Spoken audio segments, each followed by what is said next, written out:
And so sorry you're leaving. I'd love to meet you again, the man said as he walked out of the restaurant with the beautiful girl. She was so different from everyone else. He was so drawn to her. Why? Anna genuinely wondered. I liked you a lot. Maybe we could keep in touch. I'd like to try a serious relationship with you. Matt didn't finish. After these words, the girl laughed out loud. Keep in touch? Try it? Look at you and me. Where am I and where are you? Nothing can ever happen between us. Don't even dream of it, declared Anna, silent for a moment. You'd be surprised, but you had an opportunity to continue communicating with me, but you didn't take it 12 years ago. Look, Adri, look how handsome he is. Stella tugged at her friend's sleeve. Adriana looked around but didn't see anyone. There he goes with the headmaster, Stella pointed. Adri finally looked in the right direction and saw him.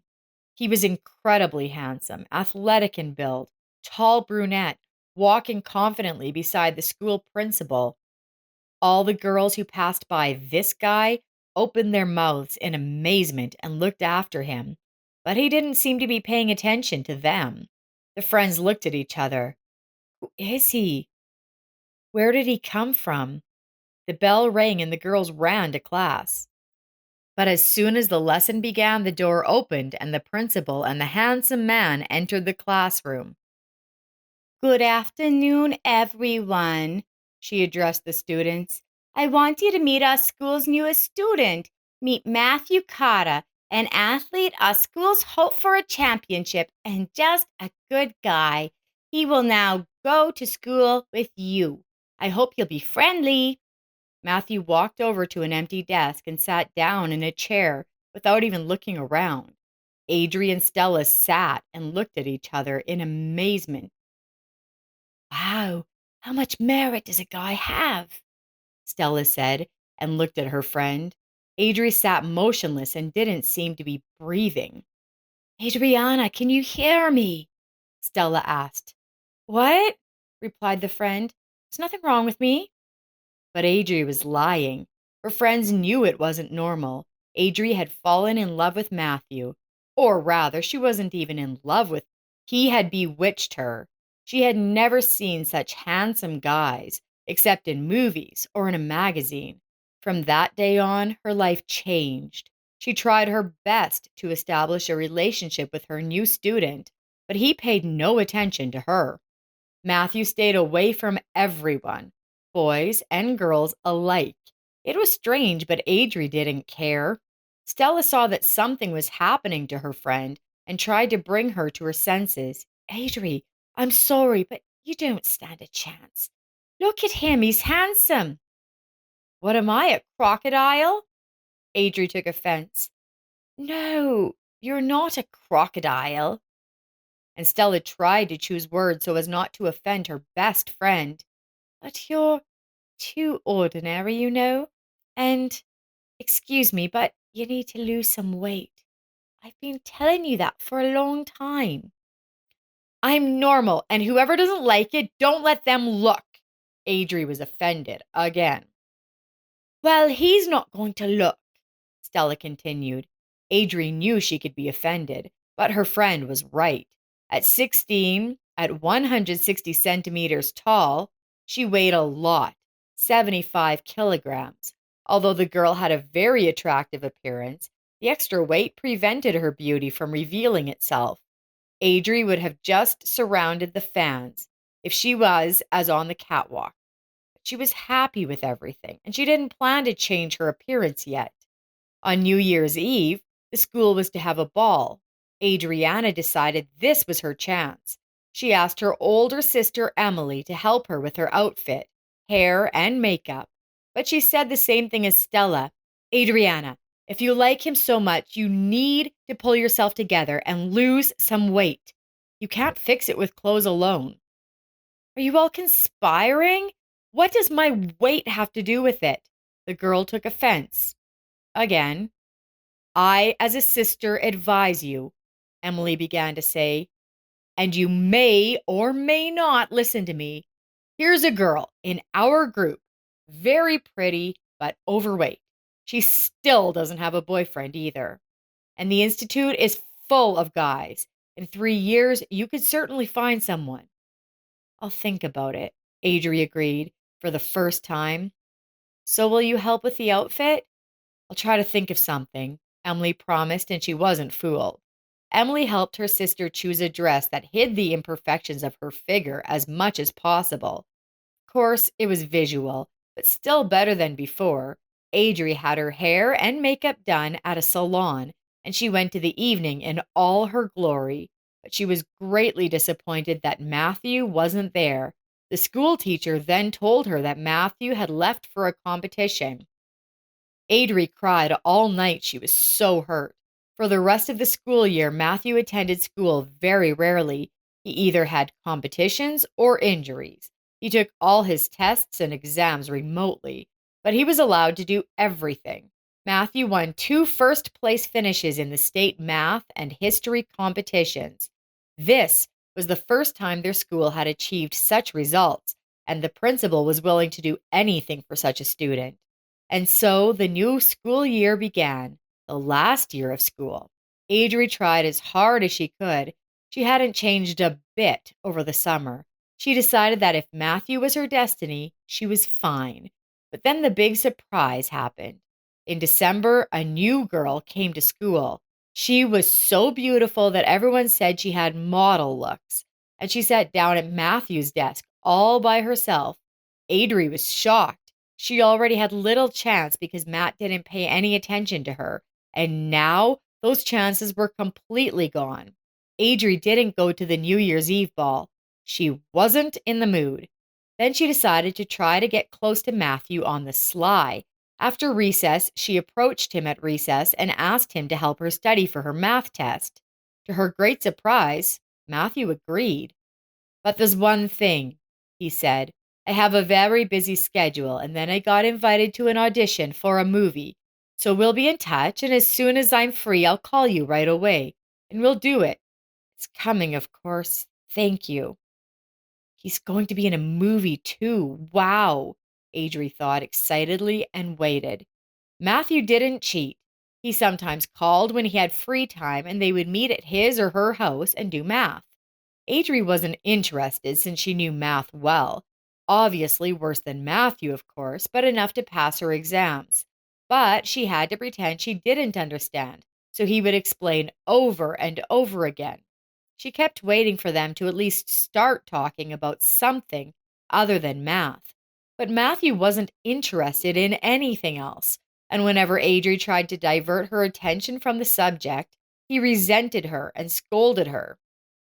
You need to study, and you're distracted by nonsense. Make up your mind. The school year was coming to an end, and Adri was ready for the math exam better than anyone. But that wasn't what she wanted. Prom was coming up, and if she didn't try to get close to Matthew now, it wouldn't be feasible later. Adri went to her older sister for advice. Emily, what should I do? He doesn't pay attention to me at all, Adri said. Adriana, what can be done here? You're not going to hold him captive until he falls in love with you, replied the older sister. Don't be silly. No, of course not.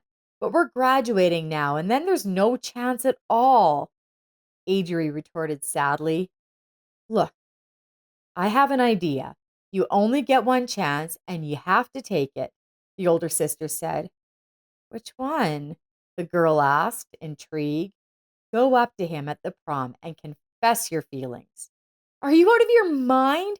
I can't do it. I'll fall to pieces with shame. Adri was frightened.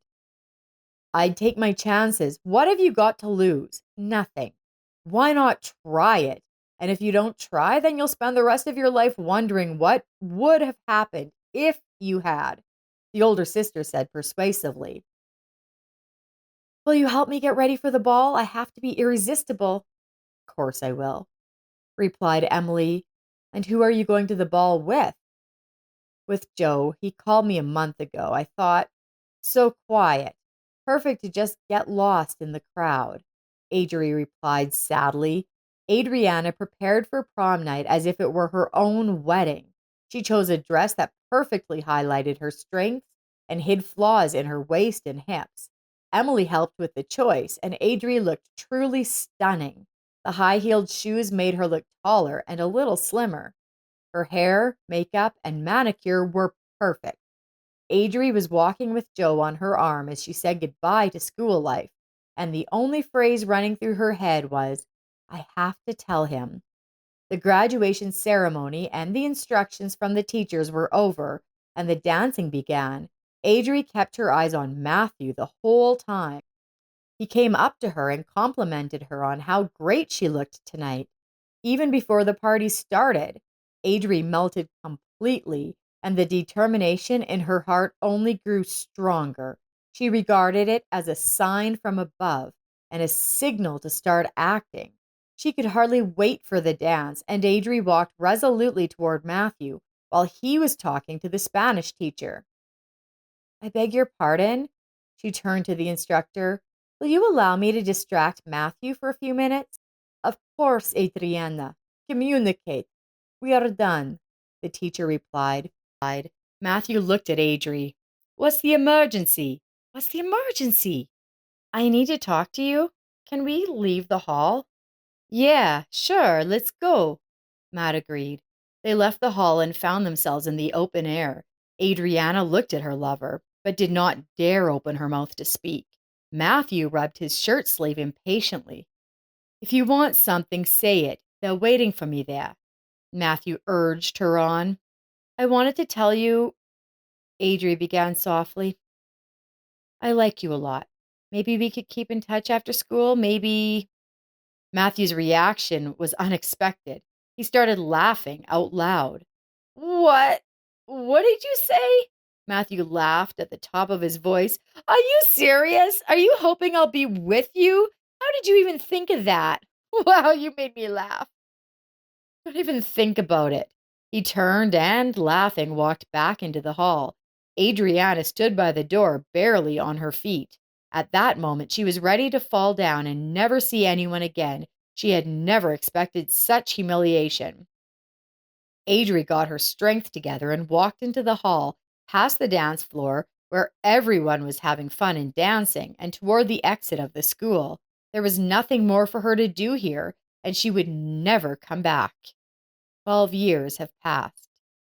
Matthew drove his car out of the house and suddenly saw a girl trying to catch a cab. The girl was stunning, and there was no way he could get past her. Do you need a ride? He simply asked. I need to go downtown, the stranger replied. Can you give me a lift? Yeah, sure. As they drove to the right street, Matt struggled to impress the girl. She was so gorgeous that it took his breath away and made him dizzy. Wow, that got me, he thought. Look, why don't we have dinner together? Matt suggested. The girl looked at him with an appraising glance. She thought for a couple of minutes, and then in a pleasant voice, she said, Come on, Pegasus, restaurant at 8 o'clock in the evening. All right, great choice. I'll be there early so I won't miss your appearance in the restaurant and the enthusiastic looks from the customers. Matt rushed over with compliments. You're exaggerating, the girl responded calmly. Of course, she's probably used to men falling at her feet. Nothing will surprise her, but I must get her in my collection, reasoned Matt. He'd been sitting in the restaurant since 8:30, waiting. Matt expected to see anything, but he certainly wasn't expecting this. A stranger entered the restaurant wearing a dark green, floor length dress. The dress fluttered as she walked, a short haircut carelessly styled, light makeup, and perfect manicure. Male visitors really looked back at the beauty and wondered who was so lucky. The stranger sat down gracefully on the chair the waiter had pushed aside. Matt stared at the girl like a hungry python at a rabbit. Good evening, the stranger said. We didn't introduce ourselves last time. My name is Anna. What an unusual and beautiful name. Anna. Matt relished the name. And I, Matthew, can be Matt. What do you do, Anna? The girl looked at Matt with a challenge. It was as if she was expecting something from him. How long have you been coming to our town? I've never seen you before. Do you know all the girls in this town? Asked Anna ironically. I don't know them all, but I know the pretty ones. But I've never seen you before, and that's strange. I recently came to your city for work. I live in Los Angeles. I see. So you're not from around here. Great. What do you do? I am a representative of a Swiss company that has an office in Los Angeles. Actually, I studied in Europe and then I came to Switzerland. Now I'm in Los Angeles setting up the office. When I finish, I'll go back to Switzerland. I like it better there. And what do you do besides counting the local beauties? Anna teased me with a question. I do sports, racing, sometimes I do movies. I'm a stuntman. There's nothing else to do in our town. Are you married? Matt asked. Not yet. I haven't met anyone worthy, she replied. I understand. With your data, it's possible to overdo it. Men must be giving you a hard time. There's truth in that, but I've learned to deal with it. Can we order something already? I am really hungry. Yeah, come on. What will you have? Maybe a salad? Matt suggested. Why salad? Anna laughed enigmatically. But girls like you don't eat anything else. Usually the diet, the figure. And I'm not like everyone else. I eat whatever I want. I just work more in the gym afterwards, Anna explained. Matt looked at his companion in surprise. All the girls he knew were worrying about every calorie, and she ate everything and didn't care at all. Matthew liked Anna more and more. He was tired of these beautiful dolls talking either about calories or money and jewelry. There was something magnetic about this girl, incredibly charming. They had a long dinner and talked about everything, and Matt became more and more fascinated by this hottie. He realized that just sleeping with her wasn't an option. Girls like that have to be conquered, and he was ready to fight for such a unique beauty. When they went outside, she said she had to go and catch a cab, and Matt tried to stop her. Why a cab? I'll take you wherever you want to go, Matt offered. No need, I'm used to solving my own problems, Anna confidently refused. I understand that Europe has its own rules. All the women there are independent. It's not that, it's just more comfortable for me. Matt waited for Anna to hail a cab. Determined to ask what had been bothering him all evening, he said, Are you going to be in town much longer? I don't think so. The work issues are solved and I can leave in the next few days, Anna answered. That's too bad. I'd like to meet you again, the man said, shy and embarrassed. He didn't look at all like the cocky, arrogant guy he usually seemed to be. Why? Anna genuinely wondered. I like you a lot. Maybe we could keep in touch? I'd like a serious relationship with you. Matt didn't finish. After these words, the girl laughed out loud. Keep in touch? Try it? Look at you and look at me. Where am I and where are you? Nothing can ever happen between us. Don't even dream of it, Anna declared, silent for a moment. You'd be surprised, but you had an opportunity to continue communicating with me, but you didn't take it. Matthew looked at the girl dumbfounded. Was that an opportunity? I've never seen you before. I'd never forget someone like you. Are you kidding? He asked. No, I'm absolutely serious. My name is Anna, short for Adriana. In high school, everyone called me Adri, the stupid one you sent to prom, remember? Anna said. You didn't recognize it? You want to be with me? Well, now I don't want it. I'm disgusted to even look at you. I came to this town to find you and to show you what I have become and what I have achieved. And you're still an empty womanizer, and there's no development. You know, Matthew, it was really good to see you, she said, and at that moment a cab pulled up beside them. Anna got into it. Anna, wait, I'm sorry about those words. I was an idiot, Matt said, but Adriana wouldn't listen to him. She got in the car without even turning around and drove away. She thought about how sometimes big disappointments in life make a person stronger and better. She got such strong motivation in school to prove to herself and the world that she was worth so much more than the handsome but arrogant boy in the small town. Matthew stood there for a long time, staring after the car that had long since left. He couldn't understand how the ugly, fat duckling had become so beautiful and how he couldn't recognize her.